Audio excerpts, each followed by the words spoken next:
doing the live. I'm just setting it up. What are you doing? I'm just setting the live up. I thought you were listening to the president's speech. We're doing the speech. Who? The speech is starting. It's supposed to start now anyway, to be.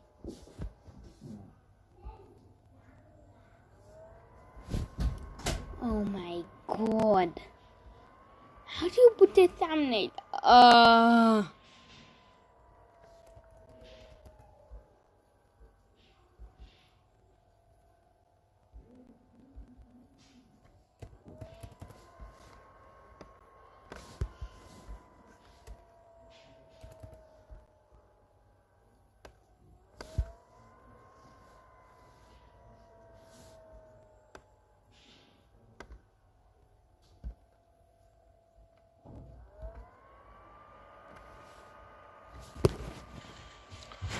My fellow South Africans, dumelang, riperile, dimadekwana, sanbonani, molweni, lochani. It has been 5 months since we declared a national state of disaster to combat the coronavirus pandemic.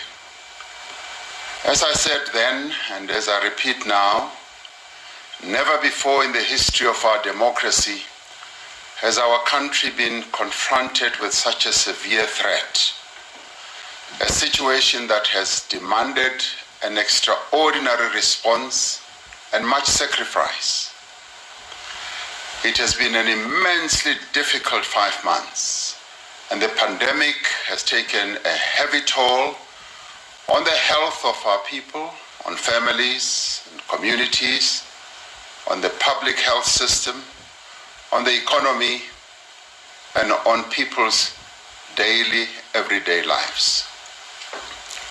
During this difficult period, what all of us have longed for as South Africans, most of all, is to be healthy, restore our livelihoods, and rebuild our economy. I address you this evening amidst signs of hope. We are making progress in our fight against COVID-19 on a number of fronts. Over the last 3 weeks, the number of new confirmed cases has dropped from a peak of over 12,000 a day to an average of over the past week of around 5,000 a day. The recovery rate from coronavirus has risen from 48% at the time of my last address to the nation and now stands at an incredible 80%. The cumulative number of cases in our country remains extremely high, though, at 583,653. However, the number of active cases is declining every day and now stands at around 105,000. The virus appears to have peaked in several provinces, including the Western Cape, where it was highest, the Eastern Cape, where it kept rising, and Gauteng, where it was alarmingly going up, and possibly in KwaZulu-Natal as well. Fewer people are presenting with symptoms at our health facilities. We are also finding that fewer people are requiring admission in our hospitals, and the demand for coronavirus tests has dropped. The number of patients hospitalized has decreased from 10,000 at the beginning of the month to around 4,000. This is significantly reducing the pressure on our health facilities. You will recall that we started building field hospitals. Now, many of those field hospitals now have empty bed space. As of today, 11,667 people are confirmed to have died from COVID-19 in South Africa. We continue to mourn each and every one who has passed away, and the many more that we do not yet have any knowledge about. The deaths of so many people in such a short space of time due to a virus such as this is a human tragedy of proportions that we would not have expected to befall our nation at a time of peace and democracy. It is now clear that had we not acted as swiftly and as decisively as we did, and had we not taken the threat as seriously as we did, far more lives would have been lost. It remains our foremost concern in the weeks and months that lie ahead to continue to save lives. When I announced the nationwide lockdown on the 23rd of March, it was to prevent a sudden and uncontrolled surge of infections and to prepare our health system adequately. As we look back at the past 5 months, all indications are that South Africa has reached the peak and moved beyond the inflection point of the curve.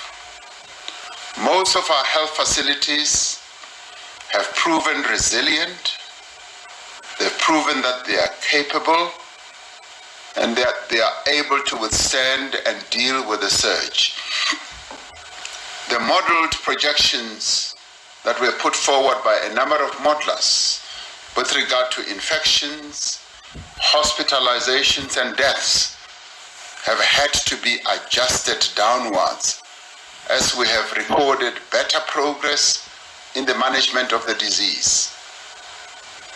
The progress we are recording in our management of COVID-19 would not be possible without the dedication and professionalism of our doctors, our nurses, and other health professionals who have had to confront this unprecedented disease, often under extremely difficult conditions. We pay tribute to them, many of whom have been infected in the line of duty, and some who have lost their lives taking care of others in our country. We will forever remember the contribution that they have made and continue to make. None of this would have been possible without all other frontline workers, police women and men, soldiers, traffic officials, as well as the volunteers who have given their time, their energy, and their resources, and who've been at the forefront of our national response. And we also say thank you to them. We also pay tribute to our medical experts in various health institutions, such as the National Health Laboratory Service, the National Institute of Communicable Diseases, Medical Research Council, and the Ministerial Advisory Committee, who continue to play an invaluable role in our management of COVID-19. Ultimately, the progress we've made would not have been possible without the sacrifices made by you, the people of our country. It is you who have readily adapted to the restrictions around mask wearing, social distancing, good hygiene. In the process, you have helped to save lives. But while there are indeed signs of hope, we cannot and must not let our guard down. As we continue to ease restrictions, the risk of infection does not diminish. In fact, the risk of infection becomes even greater as more people return to work, as they move about more and more, and as there are more opportunities for our people to interact with each other. We therefore cannot become complacent or abandon the health precautions that we know we need to take to save our lives as well as the lives of others. Even the slightest lapse in our alertness at this moment could lead to a resurgence in infections at a rate and on a scale far greater than what we have seen so far. We have seen this happen in other countries where stringent restrictions have had to be reimposed at short notice as the rate of infection rises after they have relaxed the earlier restrictions. We need to avoid this.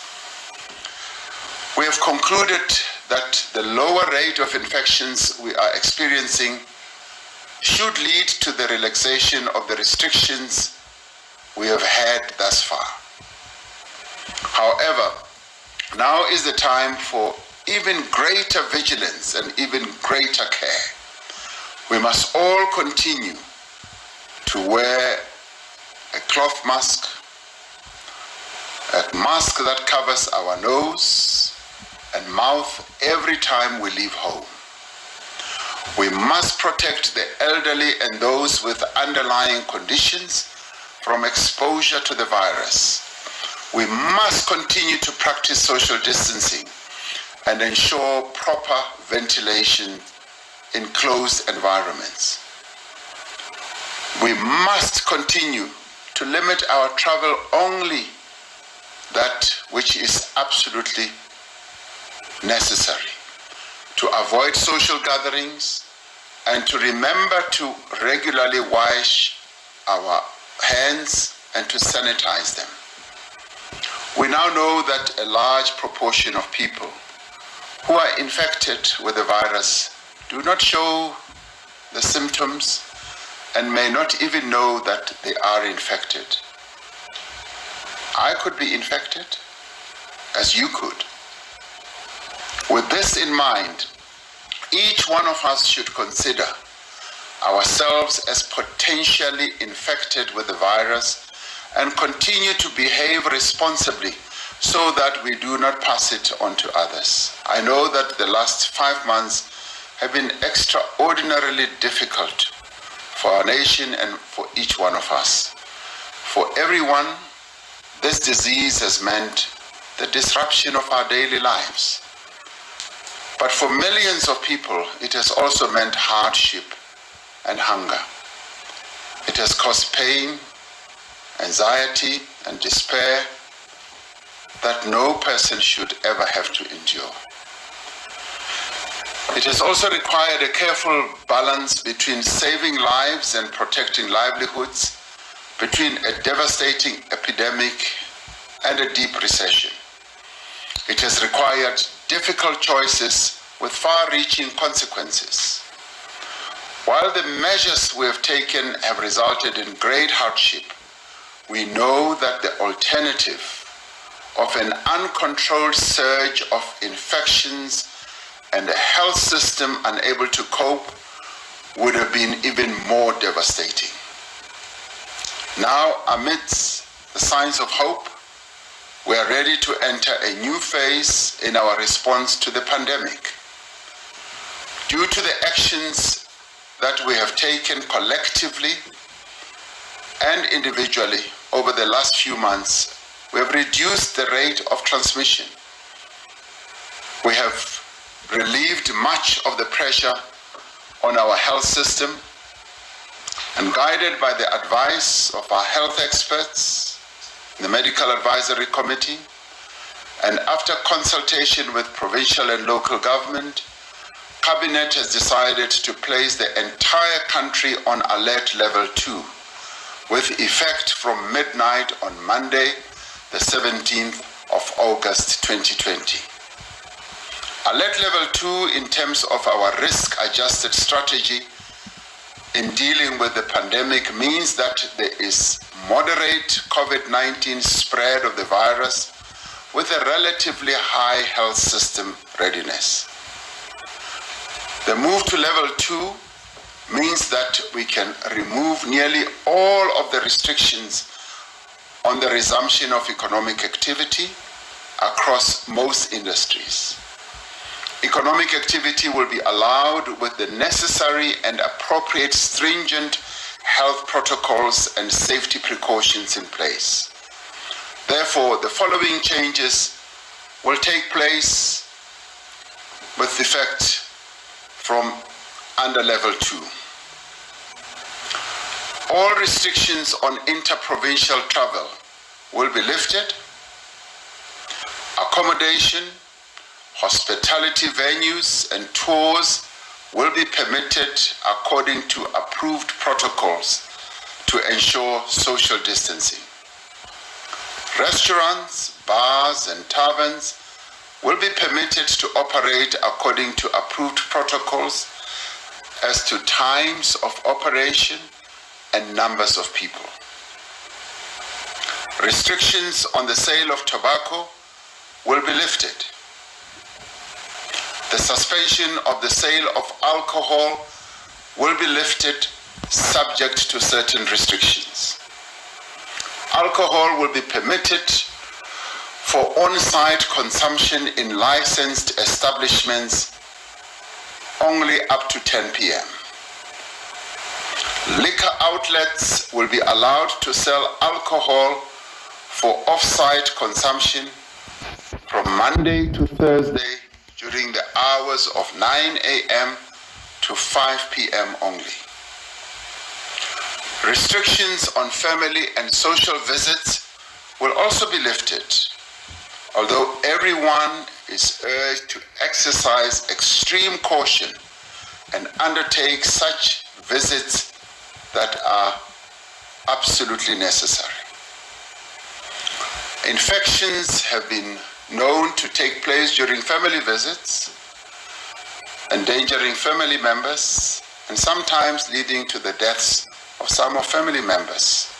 And it is for this reason that we say we should be cautious.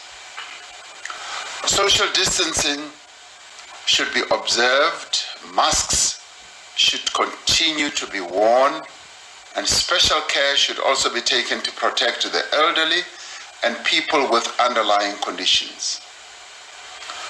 Familiarity with each other should not allow us to forget these precautions. As we ease restrictions, it is necessary that some measures remain in place to limit transmission and protect our health capacity. Therefore, current restrictions on international travel will remain in place. No gatherings of more than 50 people will be permitted. Among others, this includes funerals and religious events. Spectators will not be permitted at sporting events. The curfew will remain in place between the hours of 10 p.m. and 4 a.m.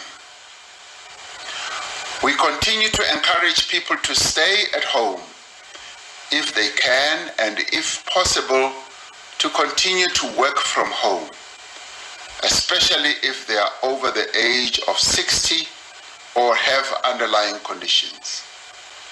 In order to keep the remaining restrictions in place and to maintain some of the essential elements of our health response, it is necessary that we extend the national state of disaster once again until the 15th of September 2020. With this new phase of our response, we need to put in place the practices and forms of behavior that we must continue to adopt for some time to come. This virus will remain with us for many months, and I must applaud many South Africans who have changed their way of life to meet this reality. I must also make mention, in particular, of the contribution of traditional leaders and religious leaders of all faiths who have provided a great deal of guidance on how religious and cultural observances can be adjusted during the time of coronavirus. We welcome the role of community structures across the country that are promoting awareness around the disease and mobilizing people to take action to prevent the spread of the virus. These community structures include sporting organizations, political parties.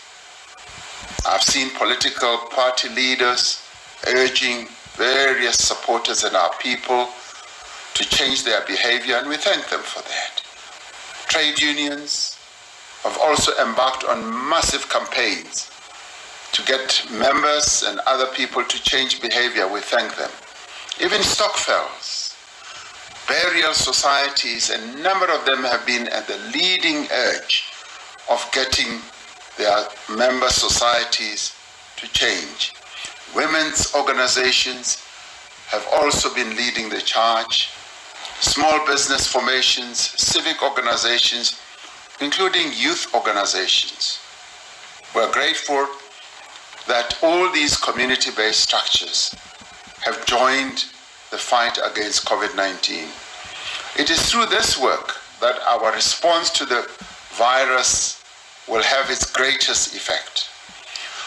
Alongside basic precautions that all of us can take, we're improving public health capacity so that we can better identify, isolate, test, and treat every positive case and trace and quarantine every contact. In the coming days, we will announce a powerful new tool to support our digital contact tracing efforts. In addition to manual contact tracing and the national WhatsApp channel, a mobile application will be used to notify contacts more quickly while preserving their privacy and anonymity. The Minister of Health, acting on behalf of our government, requested the Director General of the World Health Organization, Dr. Tedros Ghebreyesus, to send experts to South Africa to bolster our efforts against the virus. We deeply welcome the support from the WHO, which has brought 43 experts to South Africa to assist our hard-working health professionals to help us fight this epidemic.